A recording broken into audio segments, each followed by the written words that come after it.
أشهد أن لا إله إلا الله وحده لا شريك له وأشهد أن محمدا عبده ورسوله أما بعد فأعوذ بالله من الشيطان الرجيم بسم الله الرحمن الرحيم والذين جاءوا من بعدهم يقولون ربنا اغفر لنا ولإخواننا الذين سبقونا بالإيمان ولا تجعل في قلوبنا غلا للذين آمنوا ربنا إنك رؤوف رحيم الحمد لله رب العالمين الرحمن الرحيم مالك يوم الدين إياك نعبد وإياك نستعين اهدنا الصراط المستقيم صراط الذين أنعمت عليهم غير المغضوب عليهم ولا الضالين.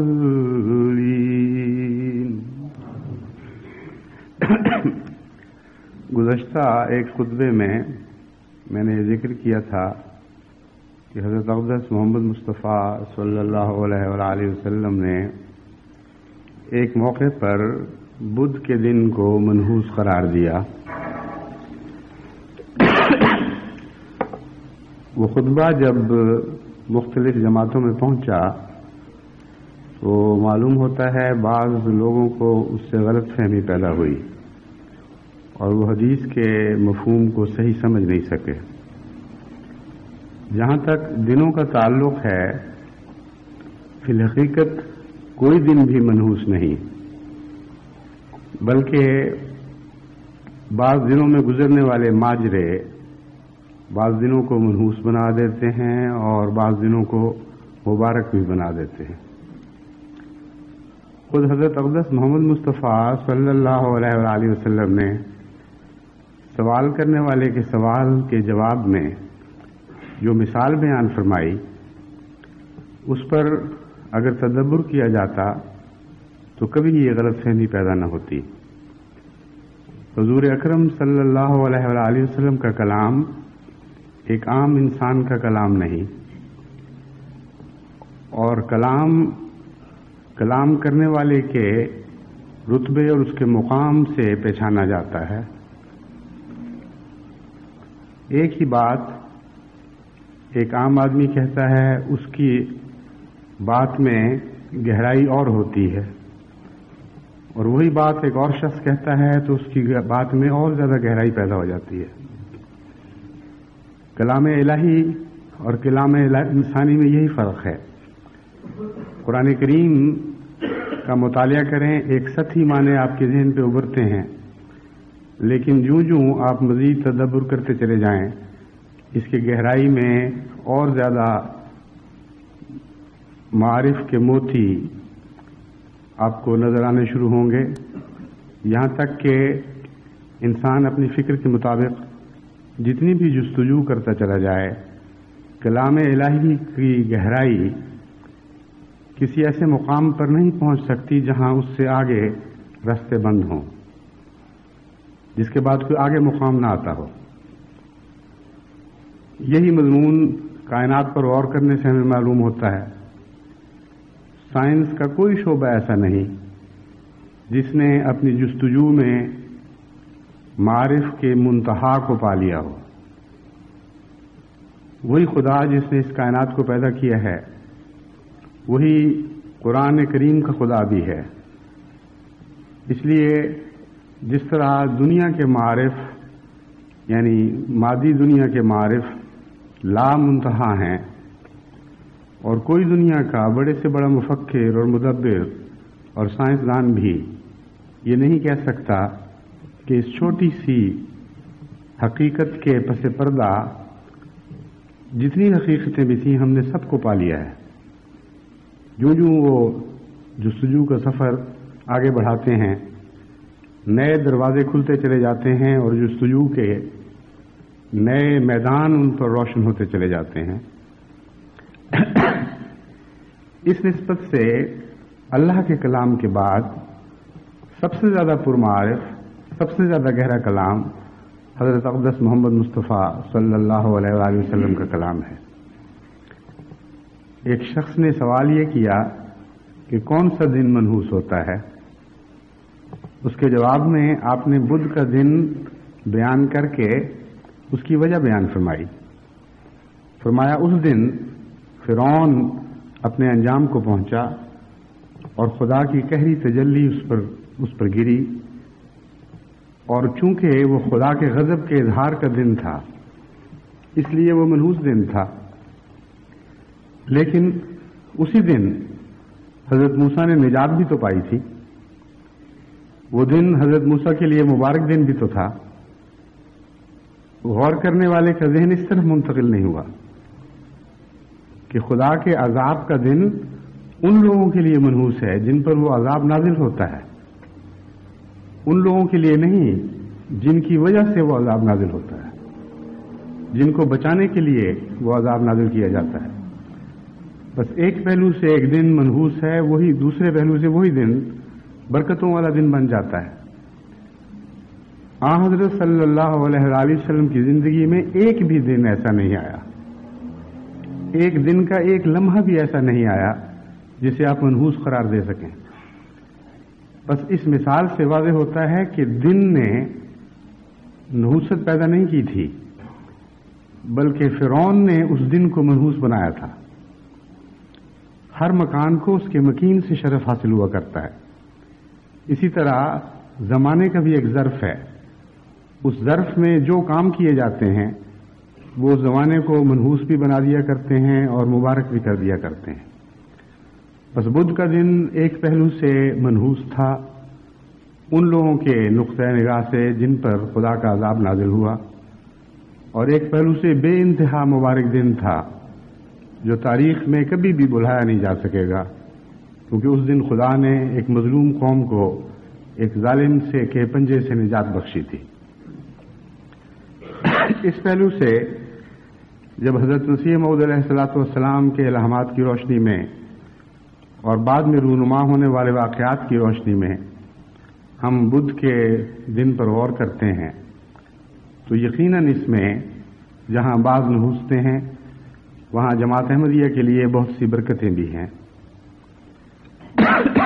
لیکن ان برکتوں کے دور کے بعد ابتلاؤں کے دور بھی ہوا کرتے ہیں، اور ان برکتوں کو حاصل کرنے کا اہل بنانا ان لوگوں کا کام ہے جن کی خاطر وہ برکتیں مقدر کی جاتی ہیں. اس دن کے بعد جس دن حضرت موسیٰ علیہ الصلوۃ والسلام کو اور آپ کی قوم کو نجات عطا ہوئی اور بھی بہت سی باتیں ہوئیں. خدا کے بہت سے وعدے تھے ان کے حق میں، لیکن بدقسمتی سے قوم کی بدعمالی کی وجہ سے وہ وعدے ٹل گئے. اسے معلوم ہوا کہ برکتیں بھی جو مقدر ہوتی ہیں اگر ان کا اہل انسان اپنے آپ کو ثابت نہ کرے تو وہ برکتیں بھی ٹل سکتی ہیں. اگرچہ خدا کے وعدے بالآخر ضرور پورے ہوتے ہیں لیکن بعض دفعہ تاخیر کے ساتھ پورے ہوتے ہیں. اس لیے جن خدا کے بندوں کے لیے خدا تعالیٰ کی طرف سے نشان دکھائے جاتے ہیں ان بندوں پر بھی کچھ ذمہ داریاں ہوتی ہیں جنہیں انہیں بہرحال ادا کرنا ہوگا. ان امور کے پیش نظر میں جماعت کو ان دنوں میں خصوصیت سے دعا کی طرف توجہ دلاتا ہوں. ہم ایک خاص سال کے عرصے سے گزر رہے ہیں جو ابتحال کا سال ہے، جو دعاؤں کا سال ہے، جو روحانی مقابلوں کا سال ہے، اور یہ دوڑ ابھی ختم نہیں ہوئی۔ بہت سے دشمن ایسے ہیں جنہوں نے ہار تسلیم نہیں کی، جو خدا کی تقدیر کو ظاہر ہوتے دیکھتے ہوئے بھی پھر بھی اس سے ٹکرانے کے عزم لیے ہوئے ہیں۔ وہ خدا کی تقدیر کا رخ تبدیل کرنے کے لیے کوشش کر رہے ہیں۔ بہت سی سازشیں ہو رہی ہیں، بہت سے بد ارادے منصوبوں کی شکل میں ڈھالے جا رہے ہیں، اور بہت سے خطرات ہیں جو ابھی جماعت کو درپیش ہیں۔ اس لیے ان ذمہ داریوں سے غافل نہیں ہونا چاہیے۔ تربیت کے مضمون سے متعلق جو میں نے خطبات کا سلسلہ شروع کیا تھا وہ اسی امر کے پیش نظر کیا تھا، لیکن جہاں تک دن کے مبارک ہونے کا تعلق ہے، بدھ کا دن یقیناً جماعت کے لیے مبارک ہے، لیکن اس کی برکتوں کے حصول کے لیے ابھی بہت سی منزلیں طے کرنی باقی ہیں۔ اس لیے جماعت کو دعائیں جاری رکھنی چاہیے اور ساری جماعت کو ان دعاؤں میں شامل ہونا چاہیے۔ اس سلسلے میں ایک بہت اہم نقطہ میں آپ کو سمجھانا چاہتا ہوں۔ اجتماعی دعاؤں کی دو طرح سے برکتیں ہوتی ہیں۔ ایک تو یہ کہ اجتماعی دعا انسان کو شرک سے پاک کرتی ہے، اور کوئی نہیں کہہ سکتا کہ کس کی دعا لگی تھی۔ حضرت اقدس مسیح موعود علیہ الصلوۃ والسلام تو بعض دفعہ ایک اچھی دوا کے ساتھ جس کے متعلق اعتماد ہوا کرتا تھا کہ یہ دوا کسی خاص بیماری میں مفید ہے، اور دوائیں بھی شامل فرما لیا کرتے تھے، اور اس نیت سے شامل فرمایا کرتے تھے کہ میرا کہیں زیادہ انحصار اس دوا پر نہ ہو جائے اور میں نہ کہہ سکوں کہ خدا کی پیدا کردہ چیزوں میں سے کس نے مجھے زیادہ شفا بخشی تھی، اور توجہ اسی طرف مبذول رہے کہ خدا نے شفا بخشی تھی بعض چیزوں میں اور ان چیزوں سے میں نے فائدہ اٹھایا۔ اس لیے اجتماعی دعا میں بھی ایک گہرا فلسفہ ہے، اور وہ توحید کا فلسفہ ہے۔ جب ساری جماعت دعا کرتی ہے تو یہ نہیں کہا جا سکتا کہ کس کی دعا مقبول ہوئی۔ بحیثیت مجموعی سب جماعت خدا کے حضور عرض کرتی ہے، اور بسا اوقات ایسا بھی ہوتا ہے کہ وہ اجتماعی دعا مجموعی شکل میں ایک اثر دکھاتی ہے، اور بعض اوقات ایسا بھی ہوتا ہے کہ اجتماع میں شریک کثرت سے لوگوں کے دلوں پر مختلف واردات مختلف وقتوں میں طاری ہوتی ہیں، ان کے دلوں پر واردات پیدا ہوتی ہیں، اور وہ خاص کیفیات دعا کی مقبولیت کے لیے ایک مؤثر کردار ادا کرتی ہیں۔ اس لیے بہت بڑی تعداد میں جب جماعت دعا کر رہی ہوتی ہے تو جس طرح جگنو چمکتے ہیں اندھیرے میں، بے شمار جگنو ہیں، ان میں سے کچھ بجھ بھی رہے ہوتے ہیں، کچھ جل بھی رہے ہوتے ہیں، لیکن مجموعی تاثر یہی ہوتا ہے کہ وہ رات روشن ہو گئی ہے۔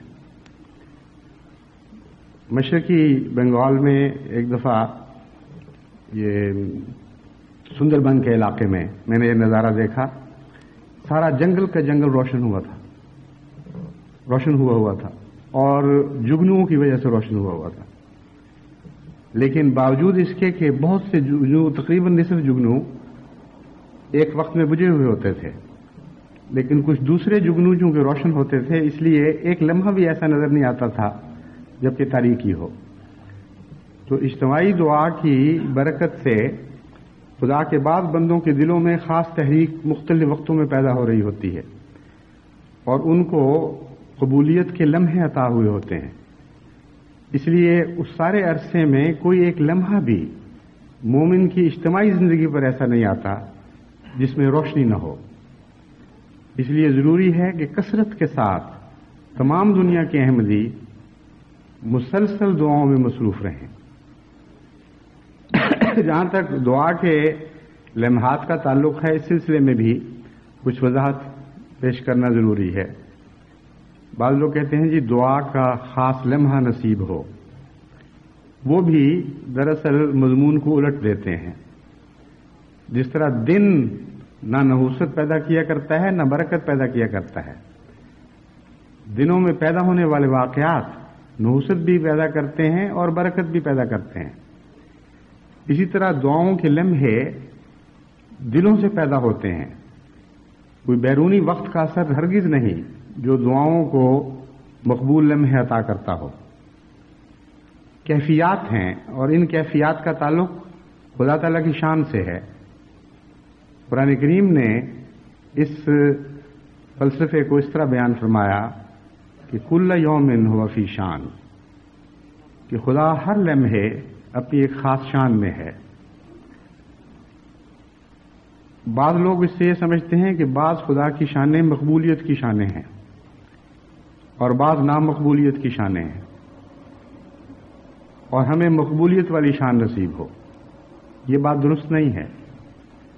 خدا کی ہر شان مقبولیت کی بھی ہو سکتی ہے اور غیر مقبولیت کی بھی ہو سکتی ہے.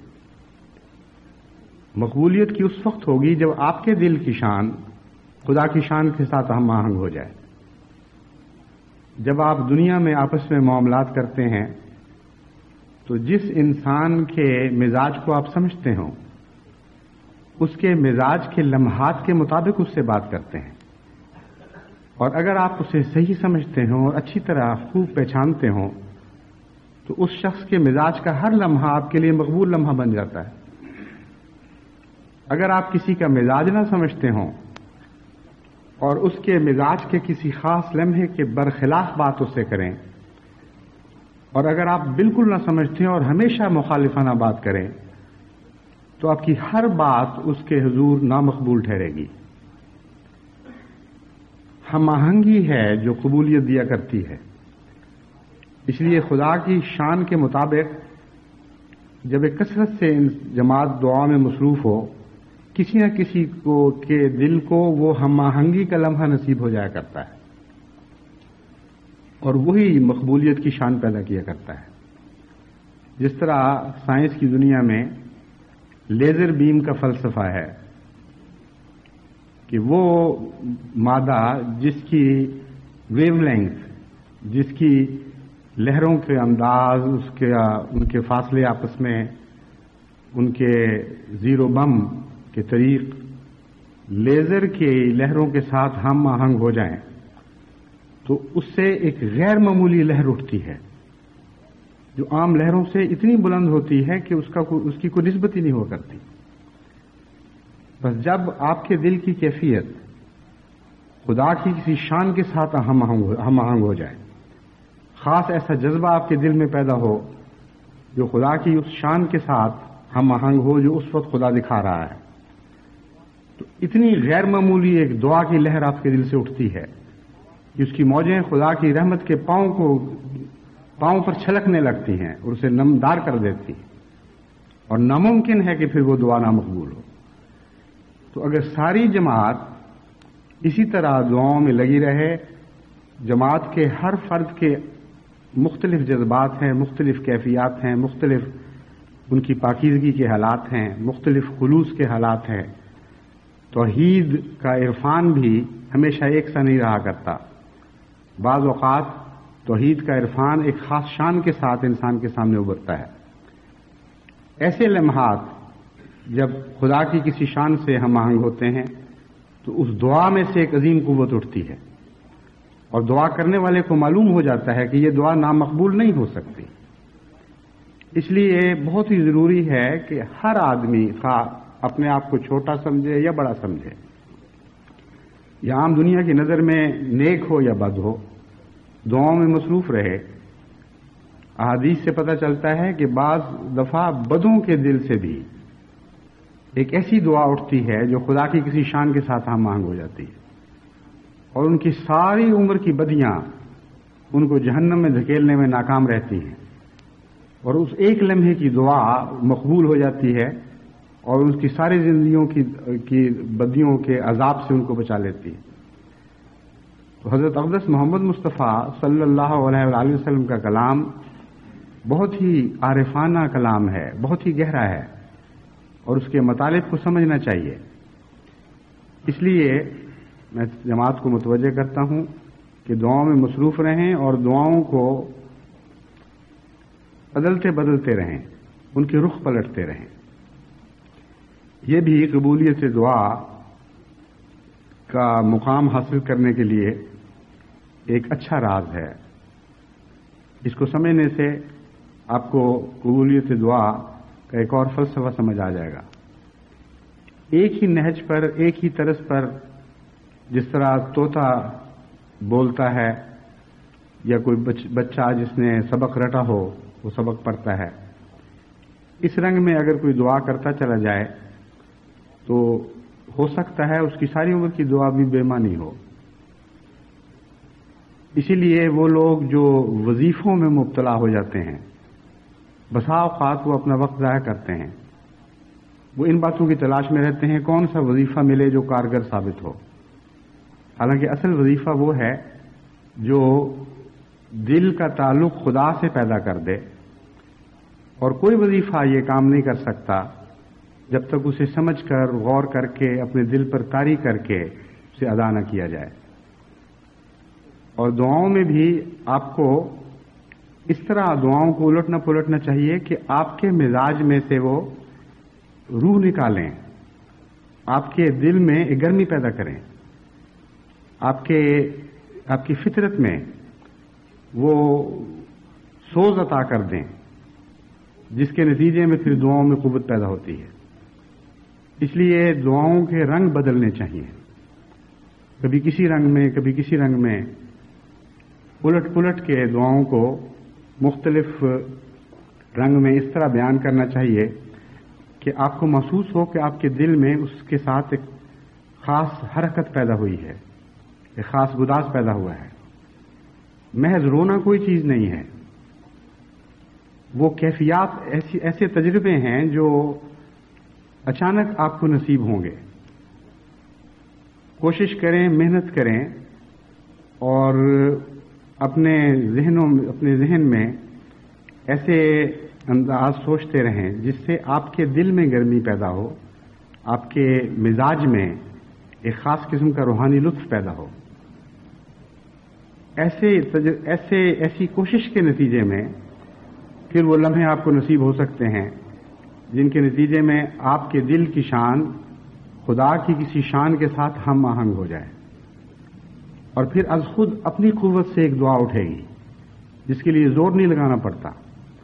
وہ دعا ایسی دعا ہوگی جو خود بتائے گی کہ میں ایک خاص لمحے کی پیداوار ہوں، یا میں وہ دعا ہوں جس نے یہ لمحہ پیدا کیا ہے، اور اس کے نتیجے میں اللہ تعالیٰ کے فضل سے آپ کو قبولیت کے عظیم شان نشان دکھائے جائیں گے۔ جس دور سے ہم گزر رہے ہیں اس میں بعض علماء ہیں جو پہلے سے زیادہ بدبختی میں بڑھ گئے ہیں، ان کی زبانیں پاک ہونے کی بجائے گندی سے اور گندی ہوتی چلی جا رہی ہیں، اور وہ ضد میں مبتلا ہو گئے۔ بعض جگہ تو یوں معلوم ہوتا ہے جیسے وہ خدا سے انتقام لینے کی سوچ رہے ہیں کہ وہ نعوذ باللہ خدا ہوتا کون ہے؟ ایک کمزور جماعت کے حق میں نشان ظاہر کرنے والا جس کو ہم مغضوب سمجھ رہے ہیں۔ خدا کا کیا کام ہے کہ ہماری مرضی کے خلاف کسی سے رحمت اور پیار کا سلوک کرے اور ہمیں اپنے غضب کا نشانہ دکھائے؟ گویا کہ یہ ان کا رد عمل ہے۔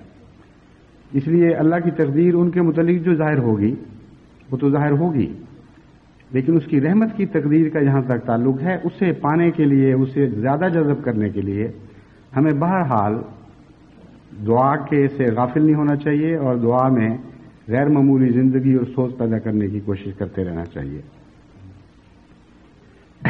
جہاں تک تربیتی مضمون کا تعلق ہے، میں بیان کر رہا تھا کہ بعض دانشور ہوتے تو دانشور ہی ہیں، یعنی جہاں تک انسانی پیمانوں کا تعلق ہے، ان کی عقل کی جلا وغیرہ اور ان کی طرز فکر کو آپ ایک دانشوری کی طرز فکر اور دانشوری کی عقل کی جلا کہہ سکتے ہیں، لیکن میں نے قرآن کریم کی اصطلاح میں بیان کیا تھا کہ قرآن کریم سے پتہ چلتا ہے کہ دو قسم کے دانشور ہیں۔ ایک وہ ہیں جن کی دانشوری اللہ کی محبت اور بنی نوع انسان سے